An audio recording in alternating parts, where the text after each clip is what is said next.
다른 유튜버 영상의 조회수만 보고도 수익을 예측하는 A를 만들어보자라는 거예요. 만약에 데이터가 막 이렇게 있어요. 근데 뿅! 이렇게 한 명이 있어요. 제곱의 합으로 만약에 커브를 그리면 이렇게 그려질 거예요. 왜? 얘가 너무 눈에 밟혀. 얘가 너무 로스를 크게 만드는 거예요. 자, 선형회귀. 회귀란 일단 뭐냐? 회귀라는 단어가 굉장히 생소하잖아요. 그래서 회귀라는 단어가 뭔지에서부터 출발을 해보도록 하겠습니다. 회귀는요, 이겁니다. 입력과 출력 간의 관계를 알아내는 것. 그게 바로 회귀입니다. 끝이에요. 근데 선형으로 놓고 알아내면 선형회귀입니다. 선형으로 놓지 않고 그냥 비선형이든 뭐든 놓으면 그냥 회귀예요. 끝. 너무나 간단하죠. 근데 왜 입력과 출력 간의 관계를 알아내려고 할까요? 이미 앞에서 설명을 드렸습니다. 그래야 처음 보는 입력에 대해서 적절한 출력을 얻죠. 그래서 저번 시간에 살짝 나왔던 조회수와 수익의 관계를 알아낸다고 했을 때 그 조회수와 수익의 관계를 1참수 AX 더하기 B로 놓고 A랑 B를 알아내서 다른 유튜버 영상의 조회수만 보고도 수익을 예측하는 A를 만들어보자라는 거예요. 그러니까 위에 있는 거 두 줄을 똑같이 한번 아래로 구체화해서 표현해 본 겁니다. 근데 이게 뭐지? 잠깐만. 조회수만 보고도 수익을 예측한다?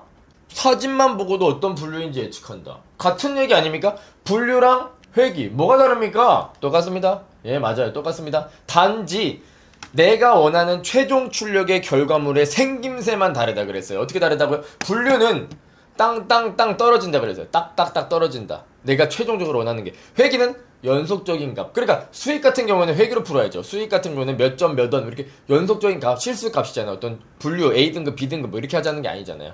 그래서 회귀인 거예요. 본질은 같습니다. 본질은 똑같아요. 놀랍게도. 그거 좀 알아두시고요. 자, 그러면 이 문제를 풀기 위해서 우리가 알아내야 될 것은 최적의 A랑 B입니다. 최적의 웨이트와 바이어스가 되겠습니다. 어떻게 알아낼 수 있을까? 뭐에 기반해서 일단 알아냅니까? 그렇습니다. 머신러닝이기 때문에 데이터를 기반해서 알아내고요. 그 데이터를 제가 가지고 와 보겠습니다. 제가 유튜브 채널을 운영하니까 여러가지 영상 제가 어느새 뭐 한 400개 정도의 영상을 올렸어요. 그래가지고 어쨌든 조회수와 수익입니다. 한 5개의 내가 가지고 있는 영상을 보고 요 정도로 가져왔다고 합시다. 5개 영상만 가져왔어요. 설명을 위해서. 아무래도 조회수가 적으면은 수익이 좀 낮고요. 조회수가 크면은 수익이 좀 좋았습니다. 아무래도 적절한 이 인과관계는 조회수가 클수록 수익이 크다라고 알려주게 될 것 같아요. 그죠? 이게 이상적인 AX 더하기 B일 거예요. 그죠? 이상적 AX 더하기 B. 그래서 얘를 이 머신이 이 이상적인 AX 더하기 B를 찾아내게끔, 그러니까 이상적인 A와 이상적인 B를 찾아내게끔 하고 싶은 게 우리의 목표가 될 텐데, 그럴 텐데, 지금 현재는 A랑 B가 엉망진창이라고 합시다. 그러니까 초기 A, B는 초기 값은 어쩔 수 없어요. 막 잡는 거예요. 랜덤하게 막 잡아서 이상하게 생겼다고 합시다. 그래서 이상하게 생겼어요. 이렇게 아래로 내려가네. 야, 무슨 이 정도 조회수 100만 조회수인데 수익이 오히려 적자래. 근데 그럴 수도 있긴 있겠다. 대형 프로젝트 같은 거 하면은. 아무튼 이렇게 이상하게 파악을 했다고 쳐요. 그랬을 때 한번 A랑 B를 어떤 식으로 알아내는지, 어떤 식으로 학습해 나가는지를 한번 보자라는 거고요. 최적의 A, B라는 말을 하려면 A, B가 좋다 나쁘다를 얘기할 수 있어야 돼요. 자, 초록색 A, B가 좋은 A, B일까요? 빨간색 선을 나타내는 A, B, 기울기랑 Y절편이 좋은 기울기랑 Y절편일까요? 당연히 초록색이 좋습니다. 눈으로 딱 오는데 그거는 정성적인 거고 느낌만 말고 진짜 몇만큼 좋은데 몇만큼 안 좋은데 이거를 딱 얘기할 수 있냐고요.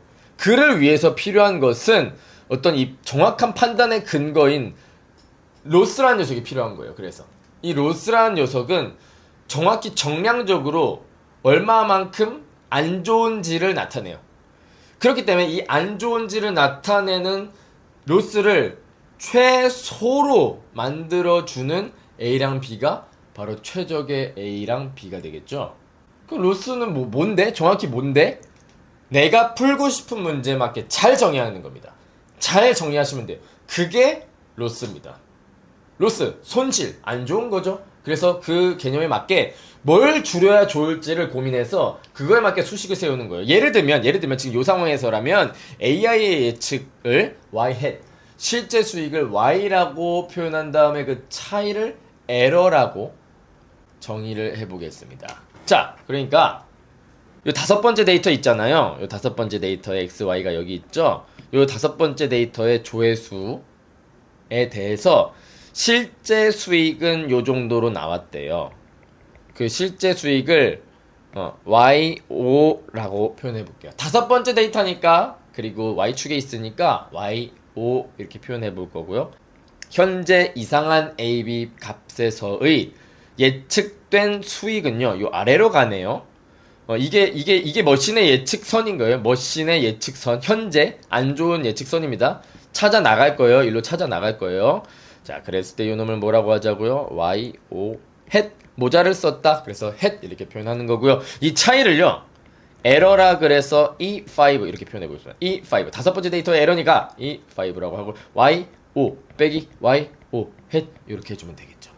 그러면은 이 다섯 개의 데이터에 대해서 에러를 다 구한 다음에 다 더해주고 그것을 바로 로스로 정의하면 되겠다라는 겁니다. 어떻습니까?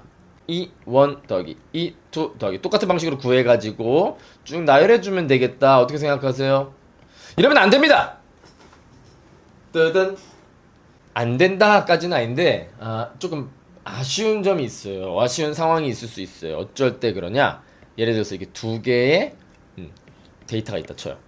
최고로 잘한 건 이겁니다. 그죠? 최고로 잘한 건 이건데 이렇게 해도 100점이에요. 왜? 잘 봐요.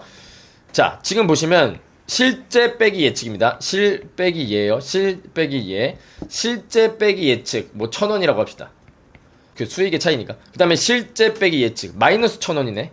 더해 빵. 로스가 빵. 최고. 초록색도 실제 빼기 예측. 실제 빼기 예측 빵. 더하면 빵. 최고. 빨간색도 최고. 초록색도 최고라고 얘기하게 되는 거예요. 그런 식으로 로스를 세웠다가. 그래서 로스는 잘 만들어 주셔야 되고요. 그래서 이 상황에서 어떻게 할 건데 제곱을 해주신다라는 겁니다. 제곱을 해주셔야 된다. 오케이? 그렇게 함으로써 양수로 만들어 주시는 거예요. 그러면 됩니다. 자, 여기서 의문이 들어야 돼요. 잠깐만. 양수로 만든다? 나는 이것 떠올렸는데, 이것 떠올린 분 손 잘하신 거예요. 절대값으로 만들어주면 되지 않을까? 그러고 나서 더하면 다 양수로 더하는 거니까. 얘를 써야 되는 거 아니야? 얘를 왜 써야 될까? 사실 둘 다 써도 됩니다. 쓰기도 하고요. 그런데 얘를 좀 많이 쓰긴 하는데 차이점은 있다라는 거. 차이점은 적어도 있다. 그 차이점에 대해서 설명을 드려볼게요. 자, 다섯 번째 데이터에 대해서 에러를 한번 그림을 그려볼 거예요. 이 5에 대해서만 그릴 거고요. A에 대해서만 그릴 겁니다. 자, B는 잠시 0으로 고정할게요.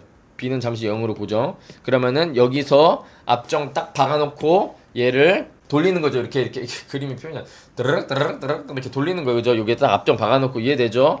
그랬을 때 쭉 이렇게 바꿔나가면서 기울기만 바뀔 텐데 요때 요거를 선을 뚫고 지나갈 때가 E5가 0이 될 것입니다. 그렇죠? 좋아요. 그래서 E5를 축으로 해서 A를 바꿔가면서 B는 0입니다. 그 상태에서 그림을 그려보자면 이렇게 나올 거예요. 뭐일 때? 요거 사용했을 때. 만약에 제곱을 사용한다면요. 그때는 오른쪽에 그려볼게요. 이렇게 그려질 것이다. 2차 함수 그려질 것이다. E5 제곱. 그죠? 제곱이니까 이렇게 그려집니다. A를 바꿔가면서 그림을 그려보시면 2차 함수 그리고 얘는 태권브이 함수로 나오게 됩니다. 그랬을 때 차이점은 있어요. 차이점은 뭐냐면 자, 예를 들어서 갑니다. 예를 들어서 자, 여기에 에러가 1이라고 쳐요. 여기가 뭐 어느 정도라고 쳐요. 이 정도에 딱 2배만큼 더 벌어졌다고 합시다. 그러니까 기울기가 여기가 몇이었는데 여기가 또 2배만큼 더 멀어진 거예요. 여기로 가야 되는데 A가 이 정도 기울기일 때가 최고로 좋은데 그러지 못하고 많이 벌어졌다고 했을 때 그때 이 에러의 반응은 4배가 됩니다. 제곱이라서 그래요. 여기로 와서 비슷하게 생각을 해보잖아요. 그러면 만약에 여기가 이 지점이 1이라고 쳐요. 그랬을 때 이 지점이 어느 정도라고 쳐요. 이 정도는 당연히 다릅니다. 이게 아무튼 그랬을 때 여기에서 2배만큼 가요. 그러면 어떻게 될까요? 그림만 봐도 알겠죠? 2배입니다. 딱 2배만큼 돼요. 즉 먼 에러에 대해서, 그러니까 멀리 있는 직선이 이 데이터에 멀리 떨어지면 떨어질수록 더 무서워하는 애가 누구예요? 멀리 떨어지면 떨어질수록 로스가 갑자기 엄청 커지는 애가 누구예요? 제곱이죠. 제곱은 이 데이터랑 좀 떨어지려고 하면 엄청 에러가 커지는 그런 녀석인 겁니다. 그래서 오히려 아웃라이어가 존재할 때는 절대값이 나올 수도 있어요. 만약에 데이터가 막 이렇게 있어요. 근데 뿅 이렇게 한 명이 있어요. 그랬을 때 MSE 그러니까 제곱의 합으로 만약에 커브를 그리면 이렇게 그려질 거예요. 왜? 얘가 너무 눈에 밟혀. 얘가 너무 로스를 크게 만드는 거예요. 근데 이 녀석을 사용하면 MAE라고 부릅니다. 다 정리해놨어요. MAE 이쪽에 살짝 붙을 거예요. 왜? 얘를 신경을 쓰되 어차피 얘네도 있으니까 그렇게까지 신경을 안 쓴다는 거. 그렇게 미친듯이 신경 안 쓴다. 미친듯이 신경을 쓰는 쪽이 누구다? 제곱이다. 제곱되니까 그렇다는 거예요. 아웃라이어에 조금 강하게 동작할 수 있는 녀석이 바로 이 녀석 절대값을 사용한 로스가 되겠다라는 겁니다. 그래서 둘 다 써도 돼요. 둘 다 써도 되는데 적어도 쓸 땐 쓰더라도 어떤 차이가 있는지는 아시고 쓰세요. 아시고 쓰셔야 됩니다. 그래서 정리해 보겠습니다. 이렇게 제곱하고 다 더하는 것을 민 스퀘어대로 절대값 취하고 다 더하는 것을 MAE라고 부릅니다. 근데 민이 되려면 정확히는 5로 나눠줘야겠죠. 그래서 여기 5로 나눠줘야 됩니다. 그러면 MSE 민 스퀘어드 에러 좋아요. 근데 사실 이 나누기 5는 안 해도 돼요. 해도 되고 안 해도 됩니다. 이유는 요 그래프에서 알 수 있는데 지워버렸다. 그래프에서 알 수 있는데 E5 제곱을 또 그려볼게요. E5 제곱이 이렇게 생겼어요. 나누기 E5 제곱하잖아요. 5를 한 거 이것만 생각해보는 거예요. 그랬을 때 모양은 당연히 변합니다. 로스의 모양은 변하는데 이 최소가 되는 지점이 궁금해요. 어차피 우리는 여기만 찾으면 돼요. 우리의 목표가 이거잖아요. 여기를 찾고 싶은 거잖아요. 안 바뀌어요. 그래서 안 나눠줘야 되는 겁니다. 어차피 안 바뀌니까 그래서 안 나눠줘도 된다. 우리 수업 때는 안 나눠주는 걸로 해서 설명을 드려보도록 하겠습니다. 좀 더 간단하니까 그게 조금이라도 좀 더 쉽게 설명드리기 위해서 이렇게 생각해봤습니다. 좋습니다. 자, 그럼 이제 됐어요. 로스를 최소화하는 AB를 어떻게 찾으면 될까? AB를 일일이 바꿔가면서 로스 값을 그래프로 그려볼 거예요. 그리고 그 로스 값 중에 가장 최소가 되도록 만드는 기울기랑 y좌편 A랑 B 값을 선정해 주시면 되겠죠. 자, 그래서 실제로 이걸 그려보자면 2차 함수가 나옵니다. 왜냐면 2차 함수의 합이라서 2차 함수가 나와요. 이 함수가 좀 복잡해지면 2차 함수가 안 나오는데 아무튼 이 상황에서는 그렇게 나옵니다. 한번 그려볼게요. 자, A랑 B축으로요 바꿔보는 거예요. 자, 이거를 잘 이해하셔야 됩니다. 두 개의 그래프가 등장하는 순간 좀 헷갈려 하시는 분 많아요. 자, A랑 B를 바꿔요. 즉 기울기랑 y좌편을 뜩 바꾸고 그 다음에 짠 제곱해서 더합니다. 그래서 로스 값을 찍어요. 요 그래프 위에다가 말하자면 Z축이죠. 이 Z축이 로스축이라서 그림이 좀 그래서 딱 찍고 AB 또 바꾸고 찍고 AB 바꾸고 찍고 그거를 아르르르 엄청 많이 해보는 거예요. y좌편도 엄청 많이 바꿔보고 기울기도 엄청 많이 바꿔보면서 그림을 그려보면 결국에는 그림이 이렇게 나올 겁니다. 이게 로스 함수의 그림이다. 2차 함수라서. 그리고 최소가 되는 어떤 지점이 있을 겁니다. 거기에 대한 A랑 B를 읽어주시면 그게 바로 이 초록색의 A랑 B와 일치할 것이다. 그게 바로 최적의 A랑 B를 찾는 방법이다 라는 겁니다. 별로 어렵지 않죠? 바로 이거예요. 자, 근데 여기서 약간 제가 그림의 디테일을 말씀드리자면 약간 띄워놨어요. 0보다 무조건 큽니다. 왜요? 제곱의 합이니까 무조건 0보다 클 수밖에 없다라는 것이고 뭐 이 그림으로도 이해해도 돼요. 아무리 이 기울기랑 y좌편 바꿔도 5개의 점 이렇게 생긴 5개의 점은 지날 수가 없습니다. 만약에 이 점이 정확히 일직선상에 있지 않고서야 아무리 A랑 B를 바꿔도 로스를 0으로 만들어 버릴 수는 없다. 그런 A, B는 아예 존재하지 않는다 라는 것이 되겠습니다. 좋아요. 그래서 이렇게 구하는 거예요. A랑 B 마구 바꿔가면서 로스 최소로 만드는 그런 A, B를 선정하시면 돼요. 이게 딥러닝이에요. 이게 다예요. 끝. 설명 끝. 그런데 말입니다. 이거 가지고는 좀 부족해요. 너무 오래 걸려. 봐봐요. 여기로 치면은 다시 지난 시간에 배웠던 신경망으로 잠깐 가봅니다. 얘는 자 이거 정답이 2 곱하기 3 더하기 3이었죠. 다 더하면 한 18개인가? 17개인가 막 이래요. 이거 다 더하면 지금은 몇 개요? A랑 B 단 2개죠.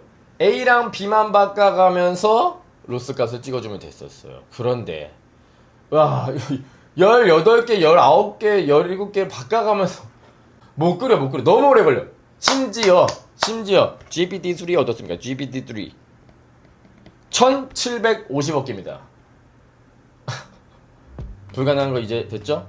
불가능합니다. 그래서 좀 더 스마트한 방법이 필요합니다. 그 스마트한 방법 이름이 바로 여러분들 잘 알고 계신 경사강법이 되겠습니다. 이 경사강법 그라디언트 디센트에 대해서 한번 다음 시간에 말씀드려보도록 하겠습니다. 좋습니다. 질문 한번 주십시오.